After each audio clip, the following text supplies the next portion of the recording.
Si vous avez déjà pris l'avion, vous avez déjà été confronté à cette situation. Bonjour monsieur, pour les liquides de plus de 100 ml, ce sera pas possible. Soit vous buvez toute la bouteille, ou soit vous la jetez. Et donc, pourquoi on n'a pas le droit de ramener des liquides de plus de 100 ml dans l'avion?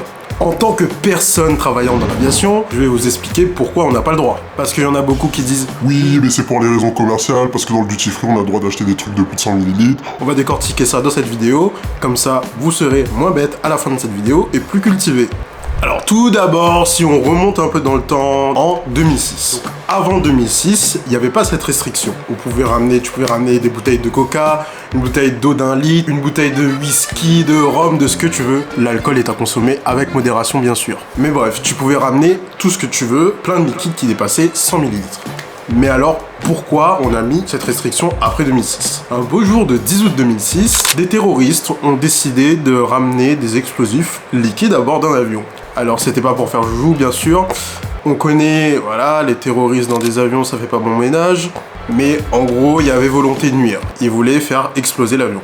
Et en fait ils ont ramené comme des explosifs liquides où en fait si tu le mélanges ça fait une explosion quoi. Je connais pas le détail mais voilà. Pour avoir fait quelques expériences en sciences au lycée, je sais que des fois si tu mélanges des liquides qu'il faut pas, ça explose. Alors l'attentat a été déjoué bien sûr, puisqu'il n'y a pas eu d'événement parce qu'on les a bloqués avant qu'ils arrivent à l'avion.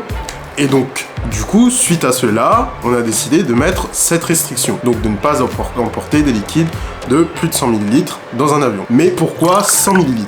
Parce qu'en fait, c'est la quantité maximale qu'un terroriste pourrait ramener en passant les contrôles de sécurité sans pouvoir faire exploser l'avion. Parce que en fait, si tu veux faire exploser un avion, c'est pas avec une bouteille de 100 ml que tu vas faire exploser un avion. Ça va créer une explosion, certes, mais ça va pas nuire. Pour faire exploser un avion qui fait plus de 300 tonnes, il faut quand même, voilà, la bouteille quoi.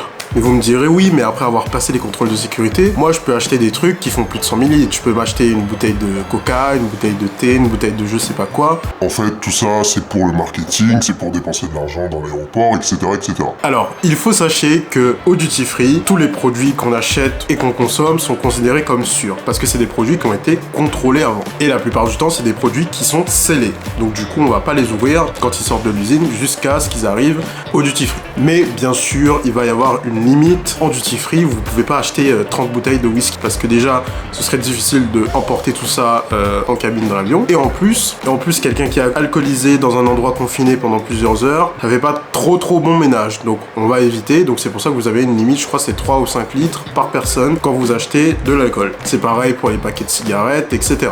Donc non, ce n'est pas à des fins commerciales, même si ça profite au duty free bien sûr, mais ça part d'une bonne intention. Mais j'ai une bonne nouvelle pour vous. Bientôt, cette restriction sera enlevée. Parce qu'en fait, comme on est en 2024 et que la technologie est formidable, en fait, ils ont mis en place des nouveaux scanners donc, qui vont regarder dans votre bagage et tous les liquides que vous emportez s'il n'y a pas d'explosif dans votre bagage. En fait, les nouveaux scanners seront capables de scanner votre liquide et de savoir si c'est un explosif ou non.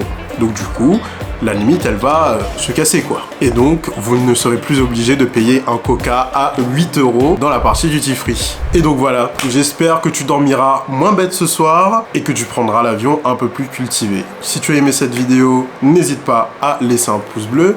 Et si tu veux suivre mon contenu de vulgarisation aéronautique, n'hésite pas à t'abonner à la chaîne et à activer la cloche des notifications pour être informé quand je sors des prochaines vidéos.